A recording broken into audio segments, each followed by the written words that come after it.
NOC यानी कि no objection certificate, जिसे हिंदी में अनापत्ति प्रमाण पत्र भी कहा जाता है। ये एक ऐसा लीगल डॉक्यूमेंट होता है जो कि इस बात को सर्टिफाई करता है कि जिस भी डिपार्टमेंट, किसी भी ऑर्गेनाइजेशन, किसी भी फर्म या किसी भी संस्था के द्वारा जिस आदमी के पक्ष में ये जारी किया गया है, जिस एक्टिविटी को करने के लिए, उन संस्थाओं को, उन ऑर्गेनाइजेशंस को, उस फर्म को, उस कंपनी को, उस आदमी के उस एक्टिविटी से किसी भी प्रकार की कोई आपत्ति नहीं है। यानी कि उस सभी ऑर्गेनाइजेशन से, यानी कि जहां से अनापत्ति प्रमाण पत्र जारी किया गया है, उन्हें क्लीन चिट मिल चुकी है। तो अनापत्ति प्रमाण पत्र या नो ऑब्जेक्शन सर्टिफिकेट डिफरेंट संस्था से, डिफरेंट ऑर्गेनाइजेशन से अलग अलग काम के लिए अलग अलग जारी किया जाता है।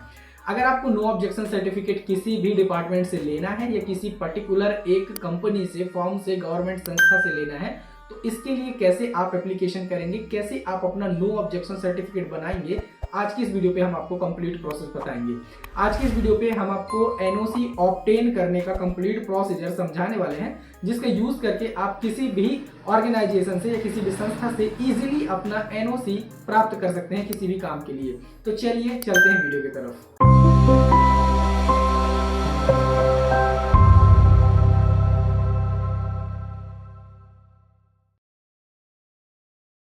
एनओसी या नो ऑब्जेक्शन सर्टिफिकेट आपको कई जगह पर यूज़फुल होता है। जैसे कि आपको बैंक से लेना पड़ सकता है, आपको पासपोर्ट के लिए लेना पड़ सकता है, आपको वीज़ा के लिए लेना पड़ सकता है, आपको एजुकेशन के लिए लेना पड़ सकता है, आपको किसी भी चीज़ के लिए लेना पड़ सकता है। जैसे कि लोन के फील्ड में अगर आपने लोन लिया हुआ है और आपने प्रॉपर्टी का यूज़ करके लोन लिया हुआ है, तो प्रॉपर्टी को आपके बंधक दर्ज कर दिया जाता है बैंक में।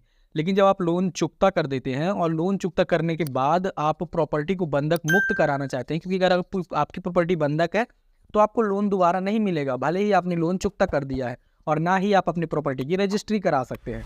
ऐसे में आपको ये जरूरी होता है कि आप बैंक का लोन एक बार चुकता कर चुके हैं तो उसे आप बंधक मुक्त कराएं। तो उसके खसरे में, यानी कि प्रॉपर्टी की लैंड रिकॉर्ड्स में जो बंधक दर्ज होता है, उस लैंड रिकॉर्ड से, खसरे से, कॉलम नंबर 12 से उसका बंधक हटा दिया जाता है। तो फिर आप उस प्रॉपर्टी को बेच भी सकते हैं और आप उस प्रॉपर्टी से दूसरा लोन भी ले सकते हैं। लेकिन इसके लिए जब आप एप्लीकेशन करते हैं अपने तहसीलदार के पास, तो आपको वहाँ पर एनओसी देना होता है बैंक की कि आपने पूरा लोन चुकता कर दिया है, तब जाके आपका प्रॉपर्टी बंधक मुक्त किया जाता है। तो चलिए एक एग्जाम्पल से बताता हूँ कि अगर आपने अपनी प्रॉपर्टी का यूज़ करके लोन लिया है और आपने लोन चुकता कर दिया है, आपको बंधक हटवाना है, अब उसके लिए अब आपको एनओसी चाहिए बैंक से, तो वो आप कैसे लेंगे। तो देखिए सबसे पहले यहाँ पर आपको लिखना है। अब देखिए बंधक के अलावा, प्रॉपर्टी के अलावा कोई और भी काम हो सकता है। जैसे आपको लोन ही लेना है और दूसरा बैंक कह रहा है कि हमें एनओसी चाहिए कि आपने चुकता कर दिया, तो वहाँ भी आपको देना पड़ जाएगा एनओसी। तो ऐसे आप बैंक से कैसे एनओसी ऑब्टेन कराएंगे वो देखते हैं।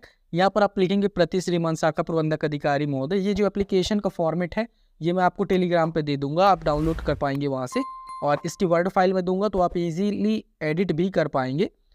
टेलीग्राम का लिंक आपको वीडियो के डिस्क्रिप्शन में मिल जाएगा। यहाँ पर आपको लिखना है श्रीमान शाखा प्रबंधक अधिकारी। अब जैसे यहाँ पर लिखा है भारतीय स्टेट बैंक, तो आपको यहाँ पर उस बैंक का नाम लिखना है जहाँ से आपने लोन लिया था और जहाँ से आपको एनओसी चाहिए, जहाँ का आप चुका चुके हैं। जैसे बैंक ऑफ बड़ौदा कुछ भी हो गया। फॉर एग्जाम्पल के लिए हमने यहाँ पर स्टेट बैंक ऑफ इंडिया ले लिया है। यहाँ पर आप अपनी शाखा रिप्लेस करेंगे, कौन सी शाखा से आपने लिया था। यहाँ पर जिला रिप्लेस करेंगे और यहाँ पर स्टेट अपना रिप्लेस कर लेंगे। इसकी वर्ड फाइल में दे दूंगा। इसके बाद नीचे आपको यहाँ पर एप्लीकेंट का नाम लिखना है। यहाँ पर एप्लीकेंट के पिता का नाम, यहाँ पर एज, निवास स्थान और यहाँ पर मोबाइल नंबर, तहसील वगैरह आप लिख लेंगे। ये नॉर्मल सी एंट्री है। इसके बाद सब्जेक्ट में आपको लिखना है अनापत्ति प्रमाण पत्र प्रदान किए जाने के संबंध में। इसके बाद लिखना है महोदय सविनय निवेदन है कि, या फिर आवेदक निम्नानुसार निवेदन करता है कि यह कि आवेदक उपरोक्त पते का स्थायी निवासी, जो आप यहाँ पर देंगे। इसके बाद यह कि ग्राम खालिस्तान, पटवारी हल्का नंबर, राजस्व, तहसील, जिला स्थित भूमि, खसरा नंबर, रकबा ये वर्तमान राजस्व रिकॉर्ड में आवेदक के नाम पर भूमि स्वामी स्वत्व पर दर्ज है। यानी कि जिस भी प्रॉपर्टी का यूज़ करके आपने लिया हुआ था लोन, उस प्रॉपर्टी को बंधक मुक्त कराने के लिए आपको एनओसी चाहिए, तो उसकी डिटेल आपको यहाँ पर देनी पड़ेगी। किस प्रॉपर्टी का यूज़ करके आपने लोन लिया था, तो उसकी डिटेल आप यहाँ पर भरेंगे। वो प्रॉपर्टी किस गाँव में है, पटवारी हल्का नंबर क्या लगता है, राजस्व निरीक्षक मंडल क्या लगता है, तहसील क्या लगती है, जिला क्या लगता है, खसरा नंबर क्या है, प्रॉपर्टी का रकबा क्या है, वो आप ये लिख देंगे और आवेदक के नाम पर दर्ज है ये आप यहाँ पर फिल कर देंगे। इसके बाद तीसरा लिखना है कि आवेदक के द्वारा आपकी शाखा से उक्त भूमि का उपयोग करके राशि खालिस्तान रुपए का ऋण वर्ष इतने में लिया गया था, जिसकी पूर्ण राशि आवेदक के द्वारा ब्याज सहित बैंक को चुकता की जा चुकी है, जिसकी रसीद आवेदन के साथ संलग्न है। ये आप यहाँ पर लिख देंगे कितना लोन आपने लिया था, किस वर्ष में लिया था, और जो कि आपने पूरा चुकता कर दिया है उसकी रसीद भी आपके पास है। चौथा आप लिखेंगे यह कि उक्त भूमि आज दिनांक तक खसरा के कॉलम नंबर 12 में बंधक दर्ज है। आवेदक उक्त भूमि को बंधक मुक्त कराना चाहता है, जिस हेतु आवेदक द्वारा माननीय न्यायालय श्रीमान तहसीलदार महोदय के समक्ष आवेदन प्रस्तुत किया गया है। यानी कि अब आप अपनी प्रॉपर्टी को जब लोन चुकता कर चुके हैं तो उसे आप बंधक मुक्त कराना चाह रहे हैं, जिसके लिए आपने अपनी तहसील में एप्लीकेशन किया है। 5th नंबर आप डालेंगे है कि उक्त भूमि को बंधक मुक्त किए जाने हेतु आवेदक से उक्त बैंक का अनापत्ति प्रमाण पत्र मांगा गया है, जिस हेतु आवेदक श्रीमान के समक्ष आवेदन प्रस्तुत कर रहा है। इसके बाद प्रार्थना में आपको लिखना है, आदर श्रीमान से प्रार्थना है कि आवेदक द्वारा प्रस्तुत आवेदन स्वीकार करते हुए आवेदक को अनापत्ति प्रमाण पत्र प्रदान किए जाने की कृपा करें, ताकि आवेदक अपनी प्रॉपर्टी का बंधक मुक्त करा सके। यहाँ पर स्थान और डेट देंगे। अब प्रतिलिपि में आपको प्रॉपर्टी का खसरा और बैंक लोन जमा करने की रसीद ये आप दे देंगे। यहाँ पर अपने सिग्नेचर करेंगे। इस एप्लीकेशन को आप प्रिंट करके निकालेंगे और इसे आप अपने अकॉर्डिंग मॉडिफाई कर लेंगे। अब देखिए यहाँ पर प्रॉपर्टी के अलावा कुछ ये भी हो सकता है कि आप बंधक मुक्त कराने के अलावा दूसरे प्रॉपर्टी मतलब उसी प्रॉपर्टी का यूज़ करके आप दूसरे बैंक से लोन ले रहे हैं, तो भी आप यहाँ पर लिख सकते हैं। अपनी कंडीशंस को आप यहाँ पर मेंशन कर सकते हैं।